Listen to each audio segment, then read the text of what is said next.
जय जगन्नाथ।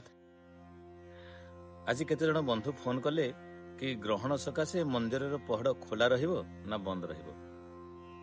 ग्रहणर जो नीतिकांति रही जे केतेबेले आमे मंदिर पूजा सारिबा, केतेबेले ठारू रोषेईबास बंद हबो, चुली आ जलिबो नाही, केते समय पर ठारू आमे भोजन करिबा नाही एवं ग्रहण कौ समय कौ समय पर्यंत लागुची से सब निर्दिष्ट नीति नियम आपण माने अधिक जानिसंती ए सब विषय रे एई गणमाध्यम द्वारा। तापर मंदिर केतेबेले खोला रहिबो, नीतिकांति केमिति हो से विषय रे ମଧ୍ୟ जानिसंती। किंतु देखा जाए अनेक जगह मंदिर पहड़ भी पकई दिया जाए। वास्तव में देखले पहड़ पकेबार आवश्यकता नहीं, एइथिपाई जे आमे जेमिति आम पई सिना खाद्यपेय निषेध हेछि, महाप्रभुଙ୍କ ପାଇଁ ସେମିତି ନୀତିକାନ୍ତିର ମଧ୍ୟ ନିଷେଧ ହେଇଗଲା। ଠିକ ଅଛି, ସେ ନୀତିକାନ୍ତି ପରେ ଆମେ ତ ପୁରା ଚଲାବୁଲା କରୁଛେ, ଆମେ ତ କିଛି କାମ କରୁଛେ, ଆମେ ତ ଘର ଭିତରେ ପଶି ରହୁନେ, କବାଟ ଦେଇକି ରହୁନେ। ଯଦି ଆମେ କବାଟ ଦେଇକି ନ ରହୁଛେ ତାହେଲେ ମହାପ୍ରଭୁ କାହିଁ ଆମେ କବାଟ ଦେଇକି ରଖିବା।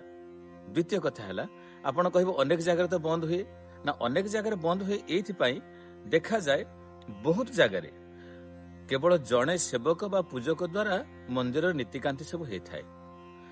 वर्ष तमाम से ही लोकटी पूरा बंधा पड़ी थाए, आड़ जा आस कर पारेना, कारण भोर उठब, नीतिकांति कर, ठाकुर सेवा शुश्रूषा जहाँ भोग दीप इत्यादि सब लगे, पुणी तापर भोग लगे, पुणी तापर संध्या नीति, एमती दिन तमाम से पूजक बा सेवक जनक बंधा होकर रही जाते से मंदिर भितर, कुआड़े भी जापारती।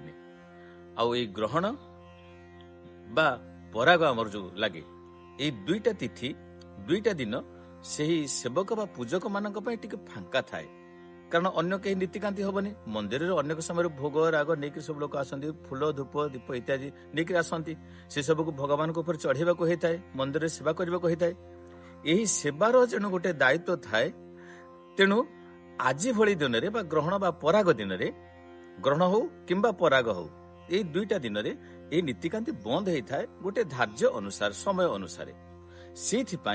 से मंदिर सब बंद थाए, कारण मंदिर सेवक से दिन कुआड़े जाइथांती, अन्य किसी काम रे जाइथांती, ये सब काम रे जाइथांती।